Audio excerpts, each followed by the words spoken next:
Vous informer, c'est notre devoir, mesdames, messieurs, bonsoir et bienvenue sur Télé Congo au sommaire de l'actualité. La République du Congo a été dotée d'un siège moderne dédié à la gestion des données sociales. Ce nouveau dispositif mis en place par le gouvernement est désormais ouvert au public. 79 640 $ de baril, c'est la moyenne trimestrielle des prix fiscaux des hydrocarbures arrêtés pour le premier trimestre 2026.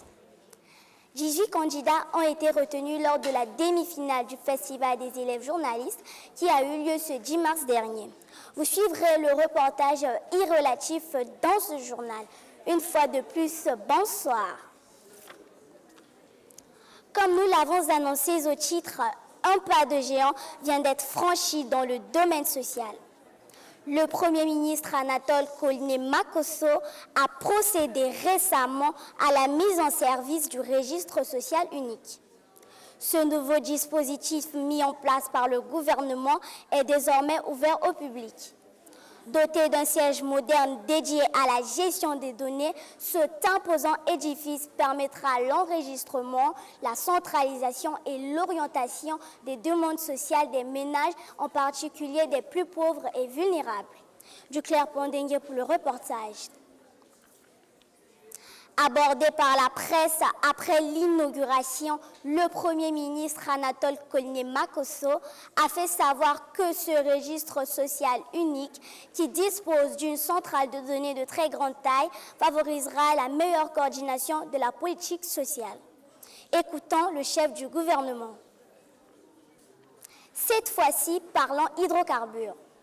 La moyenne trimestrielle des prix fiscaux des hydrocarbures pour le premier trimestre 2026 est arrêtée à 79 640 $ le baril, avec un différentiel de moins 3 709 $. Ces résultats ont été dévoilés à l'issue de la réunion consacrée à la fixation des prix des bruts congolais tenue à Pointe-Noire du 8 au 10 avril dernier, sous l'autorité du ministre des Hydrocarbures, Bruno Jean-Richard Itoua. Derek Makiebo pour plus d'informations. Les travaux d'évaluation des activités du premier trimestre 2026 de l'hôpital 31 juillet 1968 d'Owando se sont achevés le 9 avril dernier. Pendant 2 jours, les cadres et agents de cette structure hospitalière ont évalué le travail réalisé au cours des 3 derniers mois en termes de prise en charge des malades et d'accès aux soins. Plusieurs recommandations ont été formulées à la fin des assises en vue d'améliorer davantage les performances de cet hôpital. Un reportage de Clavis Kiba. La place d'armes du commandement territorial des forces de police de Brazzaville a abrité une cérémonie solennelle de port d'insigne de grade des officiers et sous-officiers promus au titre du 2e trimestre. Un moment chargé d'émotion pour les récipiendaires placés sous l'autorité du colonel-major de police, Louis Landongoyo, commandant territorial des forces de police de Brazzaville. Un reportage signé Merlo Libali. Parlant des préparatifs de l'investiture. Vadim Osden-Vouba, premier secrétaire national de la force montante congolaise FMC en sigle, a présidé le 9 avril dernier une réunion stratégique élargie aux instances départementales. L'objectif est mobiliser les troupes pour l'investiture du chef de l'État le 16 avril prochain au stade de la Concorde de Kintélé. Pour Vadim Osden-Vouba, cette cérémonie est bien plus qu'un protocole. C'est le moment où la victoire se transforme en responsabilité effective. Ghislain Cyril Safou Bachi pour le reportage.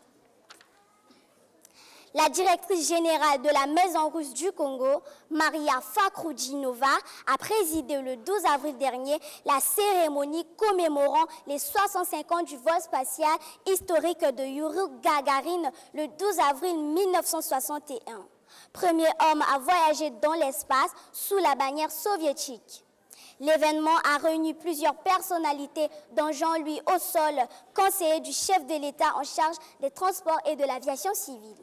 Reportage de Judas Osakoli. Et enfin, pour terminer, la demi-finale du Festival des élèves journalistes, initiée par l'émission L'Avenir c'est nous, a eu lieu ce 10 mars dernier au CNRTV. Sur les 36 candidats en liste, 18 ont été retenus pour la finale prévue ce 4 mars 2026. Reportage de Maoli au Sinandé.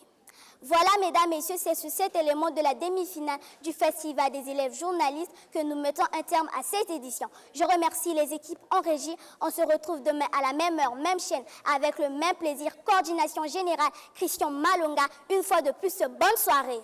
Merci beaucoup, Aria. On applaudit très fort pour notre camarade. C'était la toute dernière candidate de son école, l'école L'Élite africaine. On applaudit pour Aria. Théophras, on applaudit pour Aria.